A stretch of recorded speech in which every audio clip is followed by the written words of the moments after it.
All right. There we go.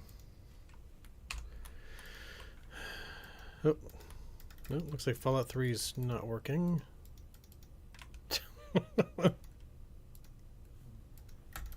Okay, good way to start the stream. One moment. Okay. There we go. Reopening. Sorry about that. It is Friday, August 1st, 2025 at 5:08 p.m. Sorry, Central Daylight Time. Oh, sorry, I'm a little bit out of it. I walked home from work today. It's only about 6 miles, but it was 94 degrees. So yeah, I'm got a little bit of sun, and even though I had water and Gatorade and all that kind of stuff, the heat definitely gets to you after a while. So anyway, it's now been a few days since the, how many days actually? 4 days and 9 hours since the Neon video launched. I am now working on the Fallout 3 lore video covering Canterbury Commons. We'll go take a look at it here real quick. Now, in this character, the events that happen when you first arrive have already happened, which is the initial meeting between the antagonist and, the mechanist and the antagonizer. But yeah, this town is also the home, excuse me, is also the home of the merchant caravans within the Capital Wasteland, and along with that, you can actually invest in them in a quest called Merchant Empire, something like that.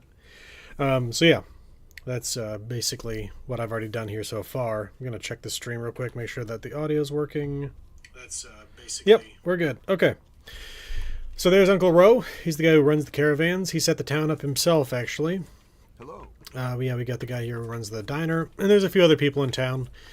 The antagonist, and that's antagonist, by the way, spelled out there, lives north of town, while the mechanist lives south of town. So, yeah, I will definitely be covering everything about that. So, let's see what else to talk about, because I feel like that's probably enough about Canterbury Commons. It's not going to take me terribly long to finish this video. I've done a little bit of the work so far, not much, but a little bit. And again, this is nothing compared to the Neon lore video, which took me a month and a half to put together. So, hope everyone's having a good week, though. Okay, so the next stuff after this is obviously going to be covering Fallout New Vegas. I'm only going to do one video on Fallout 3 because I think, technically speaking, that Neon video was supposed to be my video for May, and I got it released in the closing days of July. That's how long... Well, because I also got a late start on it because the... what's it called? Atlantic City lore videos ran long. Lore video and Surveil videos ran long. And so when I finally got around to actually doing the Neon video, it also then took me significantly longer than I was hoping it would. I always think that I'm going to be able to get one of those things done faster than it actually takes, because those Starfield lore videos covering cities, the cities are massive, and there's so many quests in them, and so many NPCs and all that stuff, and just capturing all that footage takes a long time, so much less writing the script. And that one, I think that was my longest lore video to date so far. 108 minutes long? No, 106 minutes long, sorry. 108 was my original estimation, ended up being 106. But anyway, so in terms of what I'm going to cover for Fallout New Vegas, I'll of course put it up for a poll. But the current candidates that I have in mind, I actually only have 2 current candidates in mind. I'm going to come up with 2 more. Will be the Mojave Outpost and Helios 1. Because I feel like those are the only 2 spots along the route that I have not yet really properly covered. In terms of, because again, I'm following the Courier's path. So we've gone from Goodsprings to Prim to Nipton. We've covered Vault 19, I believe. The Powder Gangers. Covered Searchlight, Novak, the 188 Trading Post, and Boulder City. I'm not going to cover Hoover Dam until I'm ready to cover the end of the game. And so, yeah, that, because I'm going to be doing a video not only just on the history of Hoover Dam, but on the battles of Hoover Dam, the first and second battle. I covered the first battle a little bit in the video on Boulder City, because, of course, the city of Boulder City was destroyed in the first battle of Hoover Dam, but For the most part, I'm leaving all that stuff to a video of its own. Now, again, Helios 1 also I did, because I also covered, is it Vault 34? That's southwest of Boulder City. I cannot remember off the top of my head. But regardless, I covered that one as well. Is that it? No, I think I've covered 11 and 19. Hold up. I can check my videos real quick. Where would I go here? There we go. Let's see. Go to my channel. No, to the channel, not to the stream. Okay, it's just going to keep going back to the stream. I can check the studio app, perhaps. Playlists. Fallout New Vegas.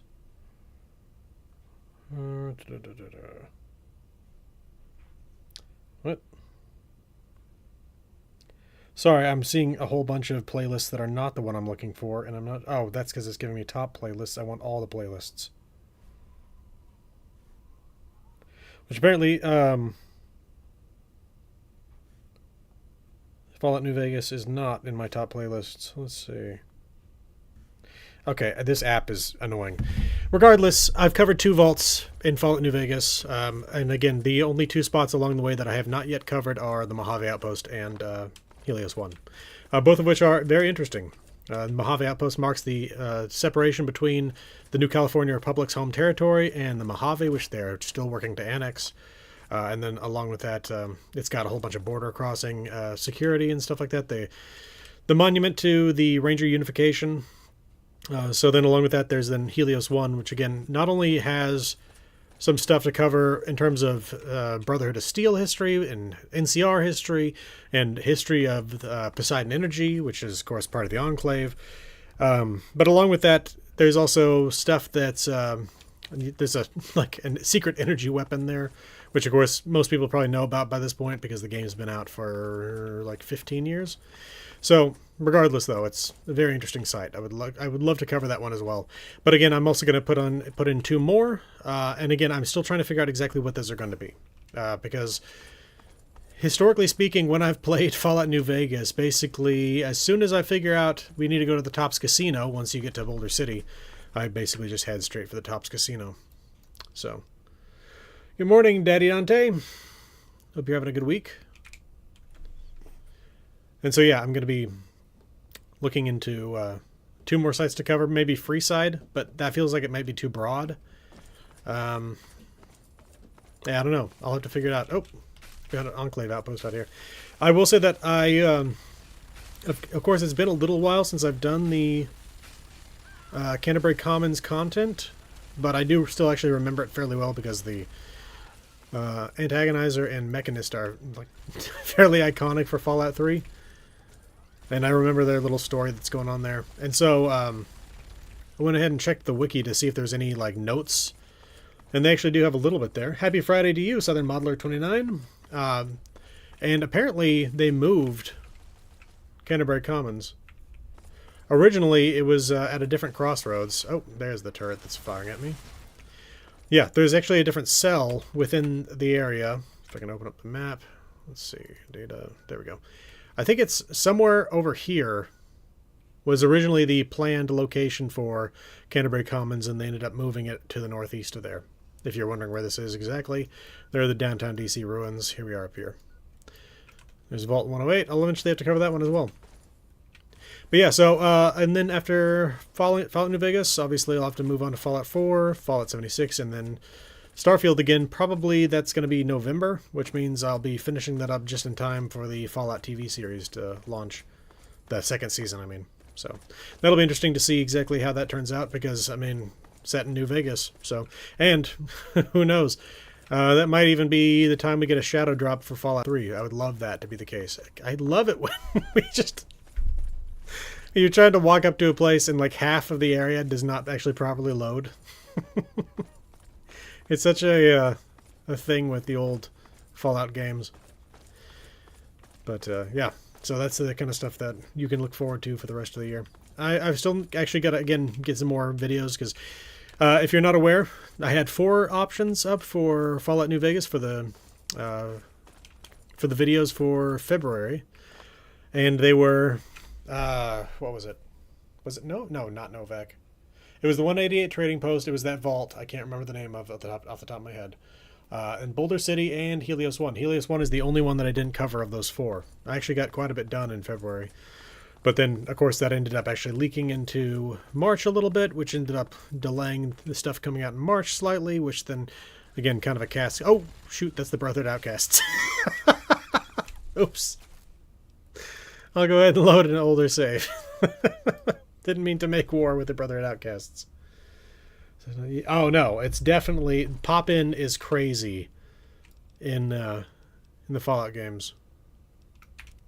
Sorry if I sound a little raspy. Seriously, I've drunk like a gallon of water since I got home, but it still has not fixed that. So, but yeah, I don't know what Fallout game was first for y'all. Technically speaking, Fallout 1 was for me, but not really. Basically, when they announced Fallout 3 back in the day, I'd been a fan of Bethesda for a long time. Ever since I'd played Morrowind for the first time. And so I was excited to check this stuff out. And I remember I went to Target and I bought this box set that was Fallout, Fallout 2, and Fallout Tactics. Did it also have Fallout Brotherhood of Steel? I can't remember. Regardless, I went and got this and I tried playing the game and it just did not run properly. And I did not play CRPGs growing up, so I had no idea what I was doing. Like I played plenty of ARPGs. Played Diablo 2, Diablo... Well, 3 wasn't out by that point. But Titan Quest. All that stuff was fun. But yeah, I'd never played a CRPG before I got Fallout, and I had no idea what I was doing there. So, since then I have played a little bit of some. I don't know if I've talked about this before. I've played... What was it? Rogue Trader a bit lately. Not for the past month or so, but it's a lot of fun, but it's also definitely can be kind of overwhelming with the amount of stuff that they introduce to you, because it's Warhammer 40,000, which has some ridiculously dense lore, and there are also so many characters, and I feel like sometimes I'm missing out on conversations because I forget to bring certain people with me to certain situations where they have something to say. But 4 was your first? Okay. Yeah. 4, I enjoyed 4 a lot when it came out. It's one of those things. I think 4 was one of the ones where I was waiting in line at the store to get my copy, because I did get the Pip-Boy. I've talked to my wife about this, and she's said that I need to get rid of the cat tree right here. It doesn't even have a cat on it right now, but basically to put some shelving up there, and because I've got my Skyrim dragon and I've got my 2 Pip-Boys, one from Fallout 3 and one from Fallout 4, the lunchbox that came with Fallout 3, and a few other little odds and ends here and there. So if I can get that cat tree out of here and put some shelves up, I'll put some of that stuff up behind me. But yeah, Fallout 4 was definitely one of the ones I was waiting in line for. And I have the distinction that I think is not terribly uncommon, but also is not, I think, a normal thing, where I've got multiple copies of basically every Bethesda game for multiple consoles and PC and stuff like that. So I have my Pip-Boy edition of Fallout 4 is made for the Xbox One, was it? I think that's what it was for. But I ended up playing it far more on PC than I ever did on console. There we go. But yeah, Fallout 3 was a lot of fun, though. And it's one of those things, too, where the thing I'm learning as I continue to make more content for Fallout 3 is that I have not done a proper exploration of the map. I've been probably everywhere in Fallout 3. I've got the strategy guide. I'm pretty sure I visited every site, but I don't have a very good spatial awareness of specifically where things are on the map. Very generally speaking, I do, especially really obvious common stuff like Megaton, and stuff like that. But generally speaking, so when I was looking for Canterbury Commons, I was like, okay, I know it's somewhere over here. I have no idea where, but I think it's somewhere over here. And so I had to come back and find it. And again, right on the edge of the map there. See, played then New Vegas 1, 2, and 3. Yeah. I've played 1 and 2, not terribly much, especially because, again, I constantly experience technical issues. I think I said this last time I was streaming. I hope that at some point somebody will do a remaster of Fallout 1 and 2, and not even necessarily do it in the 3D version of things. I'd like to just play Fallout 1 and 2, but with like the game not being quite so buggy. And it may even be the case that back in the day when it was originally being played on computers with Windows 95 and Windows 98, eventually, because it came out in 97, I believe, it was doing great. But these days it's not doing too well. Oh, yeah? No, I could see that being an issue. I mean, because definitely for a long time, Fallout 3 was a huge issue. They did some updates a couple of years ago, I think, that made it so Fallout 3 was a lot easier to play on the computer. But my original copy of Fallout 3 isn't even actually from Steam. It was actually a PC game. I've got it somewhere. I'll have to find it at some point. But yeah, it was one where it was like games for Windows on the front of the box. And I have some old Xbox achievements that I got for having played that with like Windows Live and all that stuff. And I definitely did find that I remember now that going into the settings on Steam and basically shutting down, was it through Steam? I don't remember. Regardless, I had to shut down the ability for it to like try to log into Windows Live in order to log things, just because trying to play a game on one service and then have it try to log into another service, it's never something that works out very well. I mean, at the very least, it's very rare. I will say that Helldivers 2, which I'm pretty sure logs into the PlayStation servers all the time, is not actually all that buggy in terms of that kind of stuff. I have played Helldivers 2 fairly extensively, and I have not had an enormous number of issues. So it's not always the case, but especially when we're talking about games that are no longer being maintained, like Fallout 3. Not stuff that works out very well. And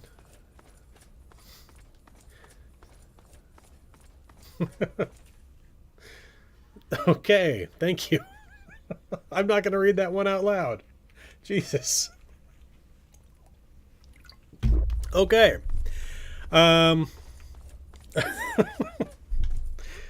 So, let's see, what else? Oh, I did see an interesting mod. It's not really a mod. I don't know what you call it exactly. Somebody made something called, or they're currently working on something called Fallout Bakersfield. I think that's what it's called. Regardless, it's basically like a game in the style of the original Doom, but it's set within simply Bakersfield in Fallout 1. So you're able to actually like explore the map from the first person, but with graphics that seem far more appropriate than if they were to basically far more appropriate to the setting as it was, you know, back in when the original Fallout was launched. Got Talon Company marks here.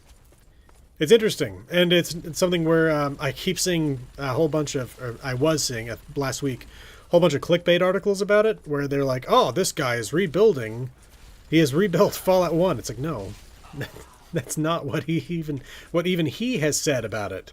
He said that basically he started working on it, and he's made a lot of progress on it. But again, as far as I know, it's simply Bakersfield. It's not the rest of the world. And I think it's a solo project, so it's not one of those things where it's taking quite a bit of time to actually get that done.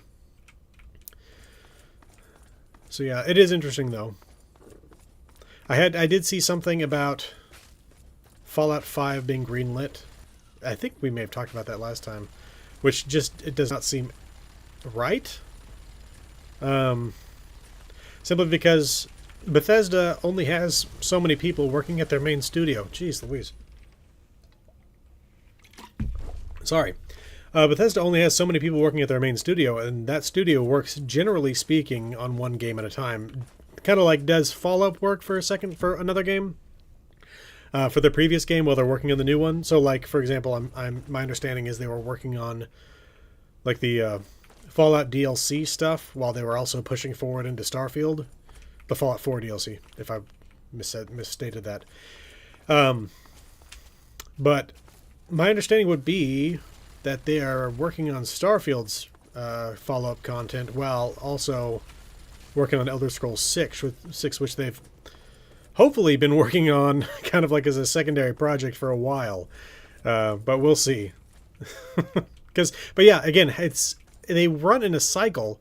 So the idea that they've already greenlit Fallout 5, like I could easily see them having greenlit another Fallout game, like another Fallout New Vegas sort of situation, maybe made by Obsidian. But yeah, we definitely talked about this before because I remember saying this. Obsidian already is releasing 3 games, or has released 3 games this year: Avowed, Grounded 2, I mean, and Outer Worlds 2. So yeah, those guys are quite busy. So I don't think that they're generally going to be the ones working on another Fallout New Vegas style game. And I've seen people try to suggest that it would be Fallout New Vegas 2, but no, I don't think that would be the case for some very specific reasons.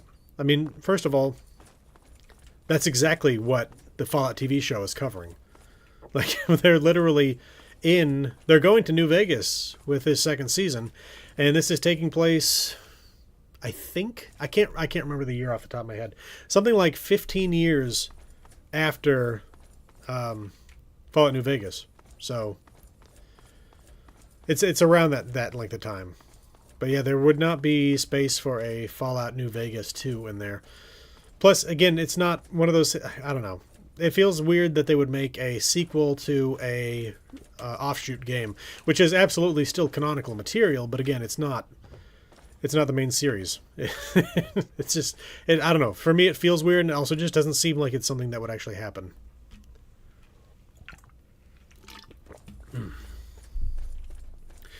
So yeah, let's see what else. I've seen a little bit of news today that you never know if, because it's one of those things where you see multiple people report it, but it could well be that it's all coming from the same source, and you got people that are trying to basically get the clicks.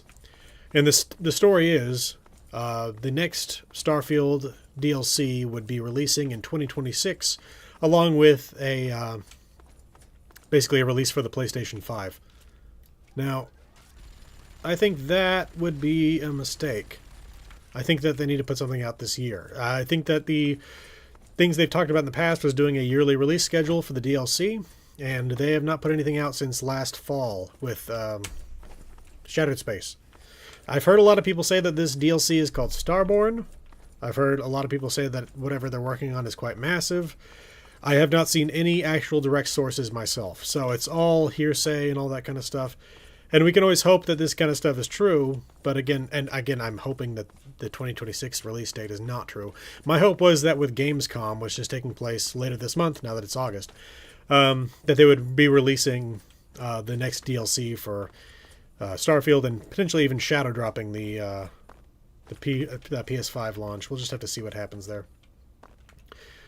Let's see. I think, yeah. So, I will definitely say that I've seen some people that basically consider the fact that they've done so much with the, the Creation Club stuff for Starfield this year, that they're like, oh, well, there's some content. It's like, no. Look, personally speaking, I don't play mods, and that's entirely because I need my games to be running canonical material when I'm filming. I don't want to end up filming something that's not actually in the normal game. And so I've heard that there's a lot of great content in the Creation Club for Starfield, specifically stuff like the Watchtower DLC and the Darkstar DLC. Well, not DLC, again, they're paid mods. But regardless, I've heard these things are great. But again, I can't play those and without the risk of it being something that I end up accidentally filming something in the background with it being there. And yeah, so anyway, so I do not count anything that's non-canonical as basically content that I consider to be content they've released this year. And again, unless it's something that they directly release, I'm also not going to be okay with it. In terms of, I'm not going to consider it to be something that the company has released. So just because they made it so you can bundle the paid mods, no, that's not something I consider to be them releasing new content for the game. Now, I will also say there's some really weird stuff with the Creation Club. Specifically that there is basically what they call like lore friendly stuff on there. And so I absolutely am fine with the achievement friendly mods. I think that's a great idea. Basically, you put stuff in there that's not game breaking, and it's not something where it's like crazy out there in terms of the aesthetic that it adds. And so it's like they're not saying that it's canonical, but they're also saying that it's not so out there that it's breaking the game to where they would take away the achievements that would effectively be you cheating to get them. Now, personally, I think that whole thing is stupid. If someone's going to cheat and they get achievements, it's a meaningless currency. So it's like, who are you protecting here? So I also personally just kind of hate that system, because the only time I ever cheat in these games is when I'm specifically filming. And so, like, for example, when I go in and currently I have God mode enabled, specifically just because I have too much in my inventory and I didn't want to have to go try to put something somewhere.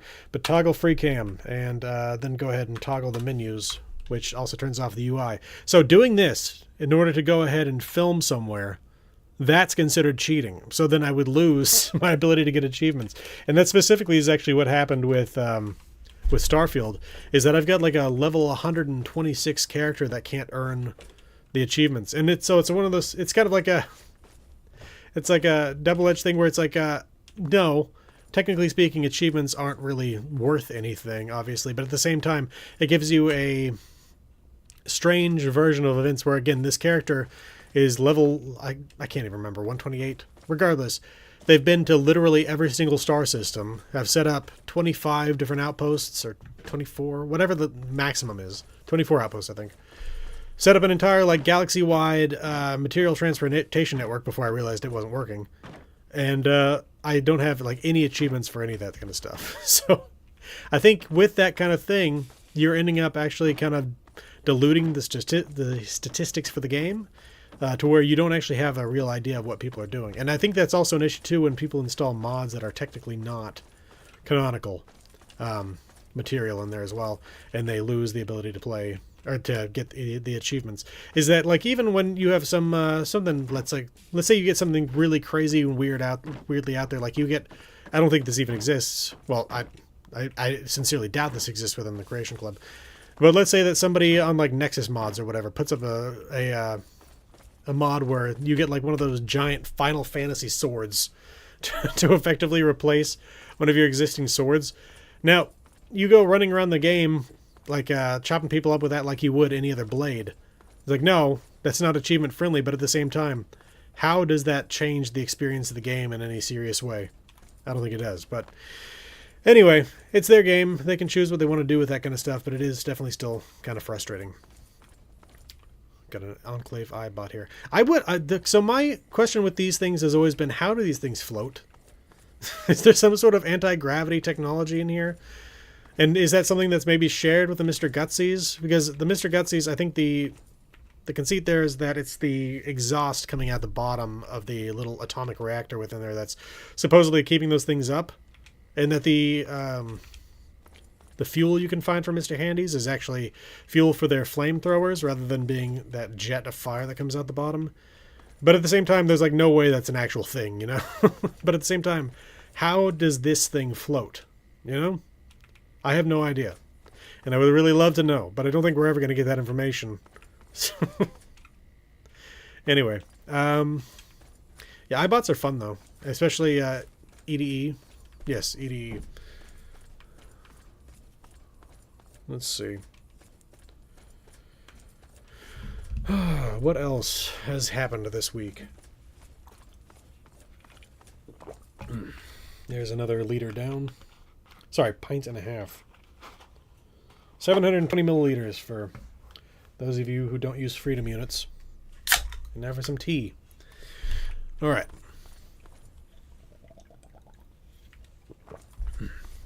I have always loved this aesthetic to Fallout 3. Let me take care of these raiders real quick and we'll talk about it. Kind of feels like an Art Deco sort of a thing. Guys, I got infinite ammunition and I'm invulnerable. You're not going to win this fight.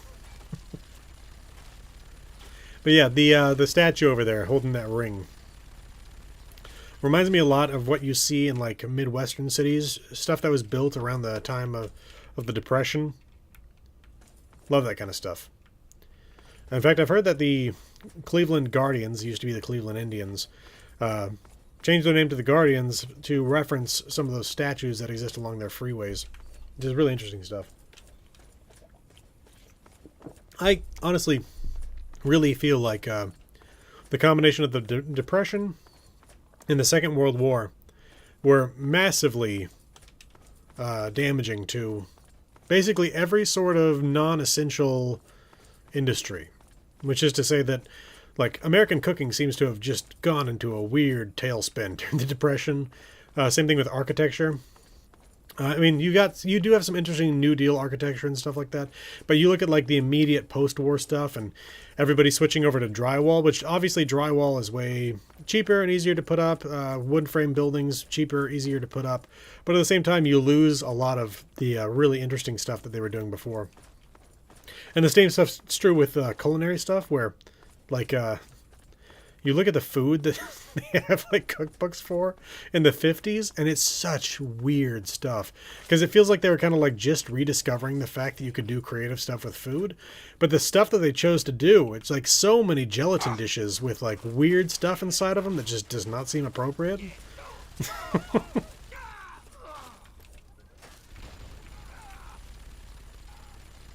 Let me see here.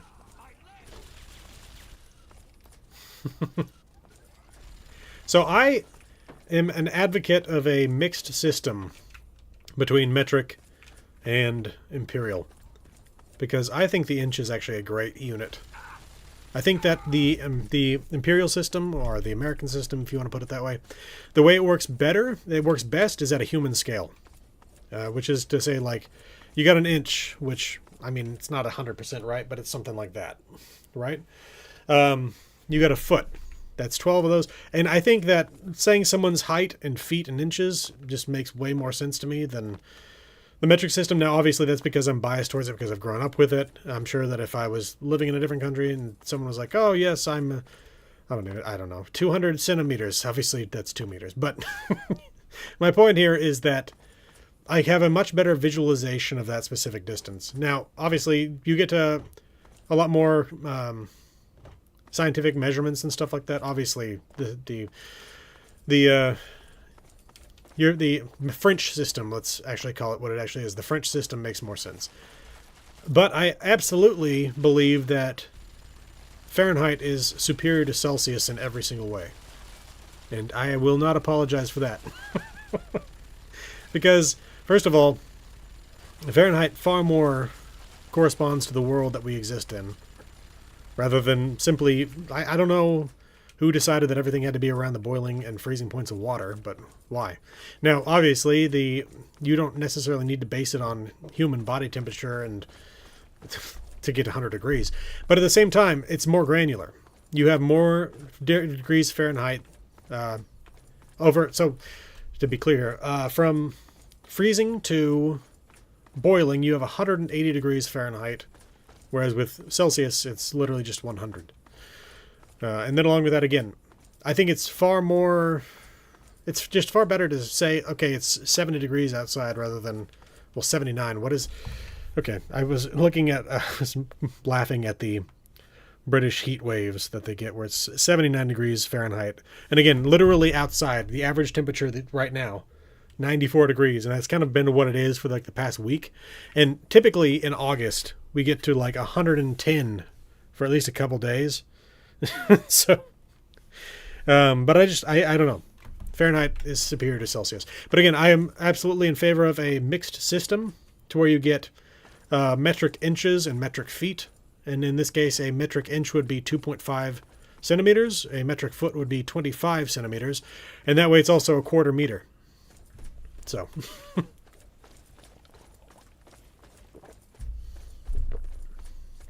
yeah, that's my system. Add in some inches and feet, change over to Fahrenheit. Now, obviously, simply changing over the temperature to Fahrenheit is not actually the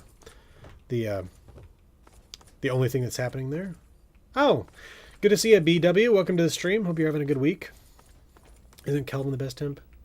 No, Rankine is the best temp because Kelvin is based on Celsius, whereas Rankine is based on Fahrenheit. And 0 Rankine is the same thing as 0 Kelvin. But where was I? Metric. Oh, I don't know. I forgot where I was. Something about measurements.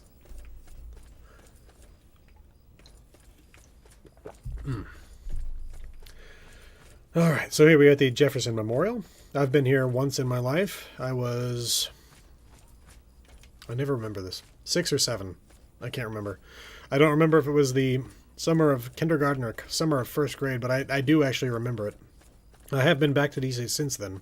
And I've been to DC since I've played Fallout 3, and you would be surprised at how much the Metro system actually does look like the Metro system. Now, it's not a one-to-one recreation, obviously, but there is a lot to it that is similar. Are these guys not hostile? Hello. Interesting. Hello. Welcome to the stream, Alan Antonio. Where you use the streets are meaner than a subway rat, and every gang in New York dresses exclusively at Halloween stores. Sorry, 1 second. I just had some sort of notification on my phone. Okay. Just my wife liking an image of the cat that I took in the laundry room. He was sitting on top of a shelf. Sorry, I'm trying to remember what we were talking about before I interrupted myself, but I don't remember. Regardless.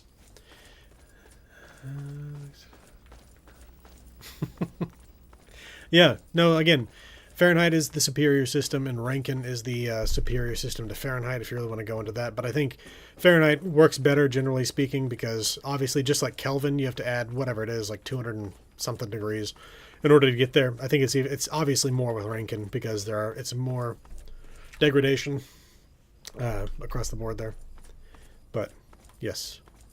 Go to a system that is Rankin or Fahrenheit in temperature and Imperial for measurements. Oh, that's what it was.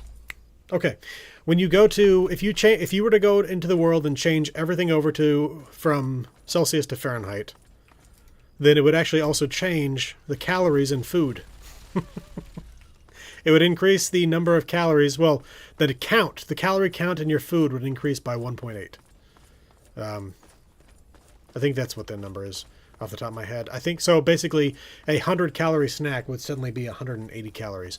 And it wouldn't change in any way in terms of the actual energy content within, but because the calories in the food you eat, also known as kilocalories, are equivalent to 1,000 little c calories.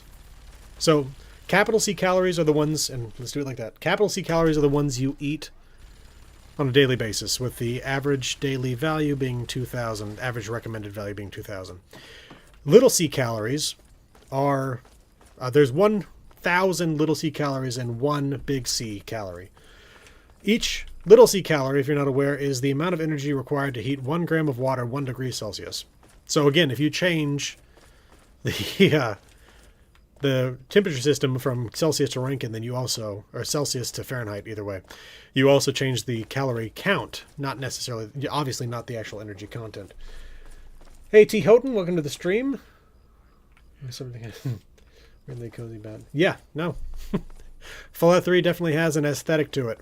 It's kind of funny. I like the shots people put out of like expressing the general feel between Fallout 3 and Fallout New Vegas, and Fallout 3 is far more grim. Fallout New Vegas has kind of this, like, it's got its own grim elements to it, but even just walking around the world of Fallout New Vegas, it's like kind of a grim cowboy feel to it. But there's a lot more jokiness to it and things like that than there is in Fallout 3. Who is this right here? Oh, got a trader? Scavenger. Disagree with the calorie system. Nutritional values equally, if not more important. No, 100%. Yeah, no, because a lot of the food that we get is basically, and this is very true with cheap crap. So, like, we're talking, like, not to be mean to specific brands here, but let's just say it. Things like Little Debbie and Hostess and stuff like that. Very high in calories. Generally, those calories are coming from sugar and fat. Very little protein there. And in terms of, like, micronutrients, generally very poor. But yeah, that's they're generally not very, it's one of those things where it's like what people call empty calories, things like potato chips and stuff like that. Obviously, yeah, that's a place where you're getting basically nothing but caloric intake with almost no vitamins or minerals or anything like that. But yeah, that's definitely an issue with that kind of stuff. And that is an issue with the dietary system where it's like, where the only thing that people generally pay attention to is calories. Calories are important, but micronutrients are also very important.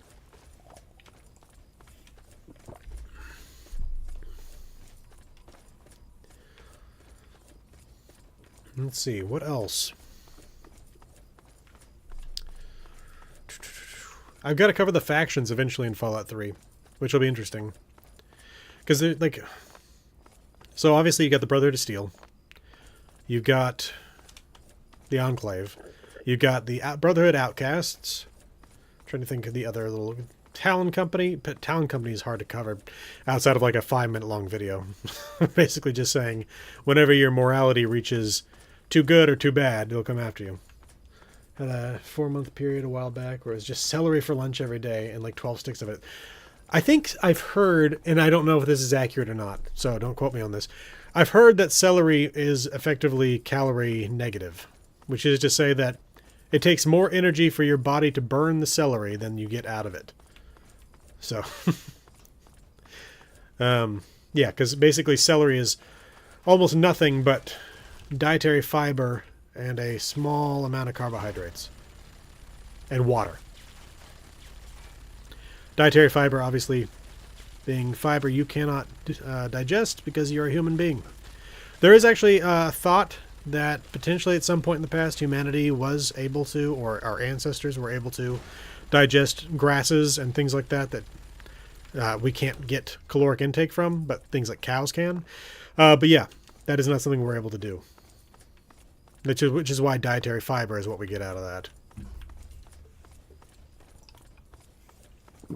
One of the more interesting things in that area, honestly to me at least, is the idea of hominy. If you're not aware of it, it's basically... There are multiple forms of corn that are grown across the United States. It's not just corn. There's sweet corn, popcorn, and feed corn are 3 really basic versions of it. There's more than that, obviously. There's like Indian corn, which... different colors and stuff like that. Regardless, feed corn is generally not digestible by humans because it has got an enormous amount of insoluble fiber in it, which makes it fine for things like cows, although really, if we were to go deeply into that, from my animal science courses that I actually do still remember from college, cows, generally speaking, are not supposed to eat corn. We just end up feeding them a lot of it at feedlots because it makes them very fat, so they sell for more money. But it's not good for their digestive system. Regardless, feed corn is so full of insoluble, undigestible fiber that it's basically murder on your digestive system if you try to eat it. But if you soak it in lye, then you create something called hominy, which is a food that you can eat because it seems to break down the insoluble fiber into something you can actually consume, and that's what hominy is, and that's what is used to make grits, I believe. And stuff like that. So, hear about the food companies in Fallout. Yeah, no, absolutely. I think one of the best things that we got in the Fallout TV series was the appearance of the food that Lucy was eating when she was leaving the vault, like the deviled eggs. That was amazing. I loved that. That was so great to see. Potatoes, mute fruit. I still remember. I feel like I've told people this before. I've not watched Oxhorn's videos since I started making my own, which was right around the launch of Fallout 76. But one of the things that, and so again, just to do a basic little thing here, I'm not terribly, I don't have a problem with Oxhorn in the slightest. I know there are a lot of people out there that don't like his voice. I know there are people out there that have issues with him because of mistakes he's made covering things that were in mods that he basically considered to be part of the game. But it's one of those things where if you would apologize for something like that, then, and obviously you can't really apologize for your voice. But at the end of the day, it's a personal taste sort of a thing there. And that's nothing on him. I'm sure there are people out there that don't like my voice. Regardless, one of the things that drove me crazy was when I used to watch his videos was when he would call mute fruit mutt fruit. Just because I don't know, for me it's obvious. We're talking about mutated things, mutants, stuff like that. That used to drive me crazy. Again, no problem with him as a person or anything like that, but that kind of stuff. You can have your own views on the different factions. I do. So it's like I've got definitely a very mixed view of the Brotherhood of Steel, and I am much more favorable of independent chapters than the organization as a whole. Specifically, for example, I like Lion's Brotherhood of Steel here in Fallout 3. I also like Paladin Romani's Brotherhood of Steel in Fallout 76. Basically, where the and early, where was it? Paladin Taggarty. Early Paladin Taggarty's Brotherhood of Steel, where she was cooperating with the responders and basically just being like a heavily armed faction of survivors that were out there trying to actually help people. That was when the Brotherhood of Steel was doing the right thing. And I've talked about this in previous videos I've done basically concerning the issues with the Brotherhood of Steel. And it's, if you're out there helping people survive, then yeah, they're going to basically be like, yeah, we'll help you get your technology that you want. We'll supply you with ammunition and food. We'll even help you repair your armor if we can do that. But if they're out there and their entire thing is we're recovering this toaster oven, why would you want to help them? Why are you obligated to provide them any sort of aid if they're not providing you with any tangible benefit to yourself? Yes, it's absolutely important that they protect the existing technology so it's not lost, but to any individual walking around the wasteland, how does that help them on a daily basis when these people are just barely trying to get by and survive? The Brotherhood of Steel should absolutely be trying to help people along with their mission of recovering technology, because it actually incentivizes people to help them when they're doing this kind of stuff. Let's see here. Sorry, I missed a couple things there. Let me open up the app here, because it's sliding by too fast because y'all are actually chatting a lot right now. Let me find the stream. All right, let's see here. Means that people worry about calories. Will order vast quantities of unhealthy takeaway, but either conscious of the diet soda. It's that lovely joke from Family Guy where the fat woman in the office opens the diet soda. Now I can eat anything. Let's see. It's absolutely pronounced mute fruit. Yes. No. It's mutant. It's mutant fruit. And yeah, no, it's Tatoes, not tattoos. Let's see. LG Brotherhood is the best. Yeah, they had a mission that stood for the people. Lion's Brotherhood, yes. No, 100%. So, the Brotherhood of Steel on the TV show is weird. I do not know what exactly happened. I've speculated as to what has caused the change between Fallout 4 and the TV show. The only thing I can guess, and again, this is me going out on a limb here with a little bit of evidence, but we don't have the connective tissue yet, is that his name is Arthur Maxon. His ship is called the Prydwen. The Prydwen was a ship of King Arthur.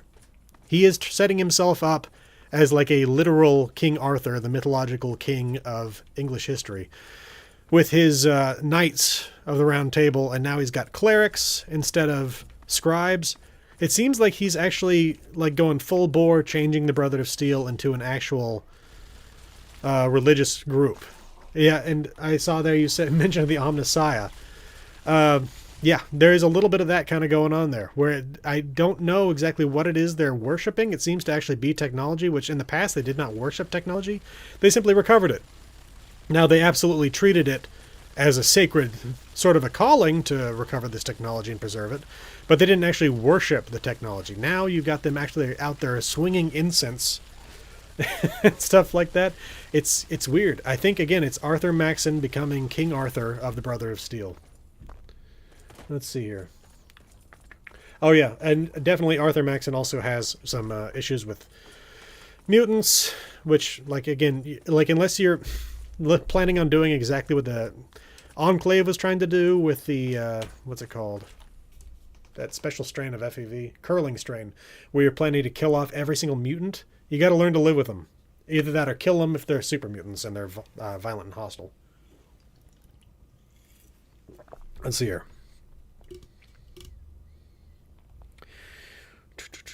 Turned into the Mechanicus, yeah. Worshipping the Omnissiah. Yeah, the calling other members of the Brotherhood of Steel Lord is also weird. And Elder Cleric, which should be Paladin. Don't know what that's all about. Merging with the Legion, yeah, I don't think that's going to happen.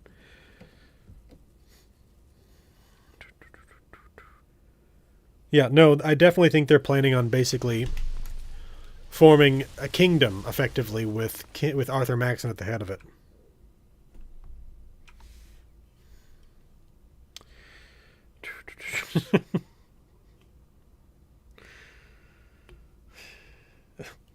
Okay, I'm not sure if you are calling them, if you misspelled Elder, or if you're actually referring to the Eldar, just to keep on going in the 40k. But let's see here. Written by Rian Johnson. Oh, man, I hate the sequel trilogy, I gotta tell you. So, just to launch into a little thing about that, I watched the original, well, the first time I watched episode 7 of Star Wars was at a Christmas party thrown by my parents' financial guy.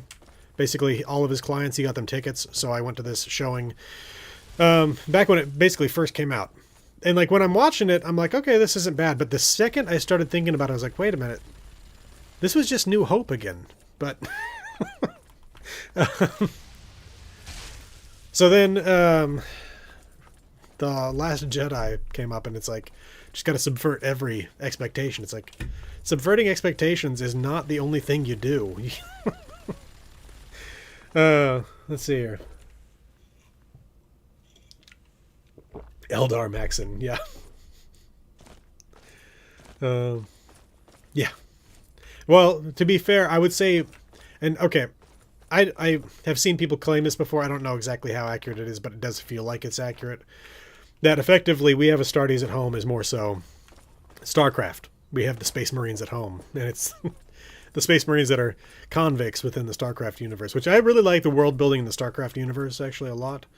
It's just, they've got to actually do some more stuff with that. But anyway, back to the sequel trilogy. So again, yeah, 7 was passable, but again, it's basically them just redoing A New Hope.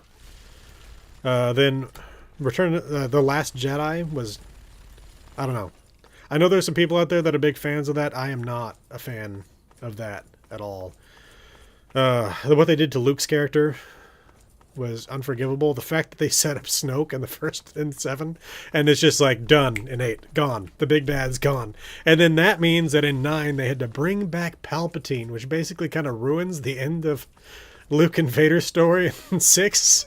It's like somehow Palpatine returned. Why? And also, they have an entire planet worth of all these Star Destroyers that are somehow manned by people. Where are these people coming from that are manning these Star Destroyers? How are you feeding this entire planet's worth of people? How are you paying them? What's going on with all this stuff? I did not watch Glass Onion. I've heard that it's one of those movies where it's supposed to be like a mystery, but you literally can't solve it until the end because there's basically, let's do it like this. I'll kill these ants here real quick and be like, 1 second. And again, this is specifically just what I've heard. But effectively, it's stuff like this. It's like, this town is abandoned. What could have happened? And then they zoom the camera out, and there's a fire ant right there. And it's like, oh, the town was attacked by ants. You didn't show it to us earlier. Now you've showed it to us at the very end. So we're now aware of that.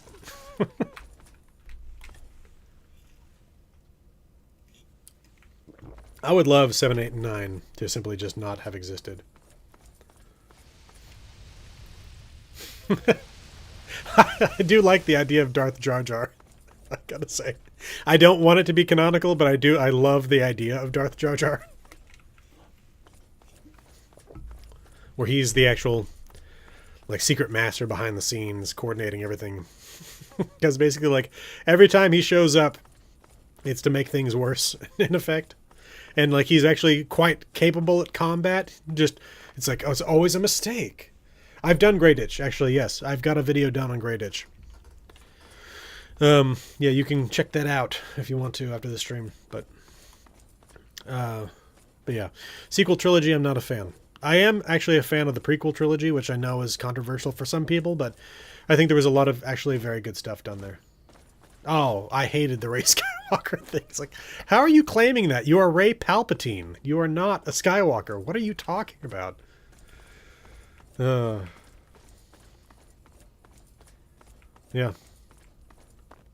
I was talking about episode 3. I enjoy episode 3 quite a bit. It's one of those things.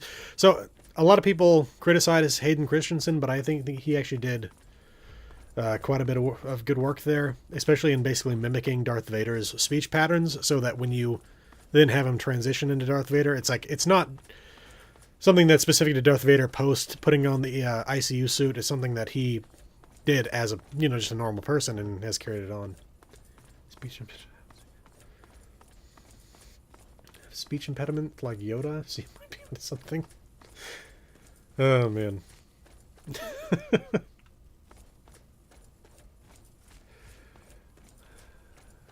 Jar Jar is more of a Skywalker than Rey. Probably the godfather of Luke and Leia. Oh man. I mean, I think the closest thing to that would probably be Obi-Wan, but yeah. Oh man. Okay, so in terms of the Disney Star Wars that I've seen the first season of The Mandalorian, and I've seen the first season of Andor. I've heard the second season's very good, even better than the first season, although it has some maybe iffy episodes to it.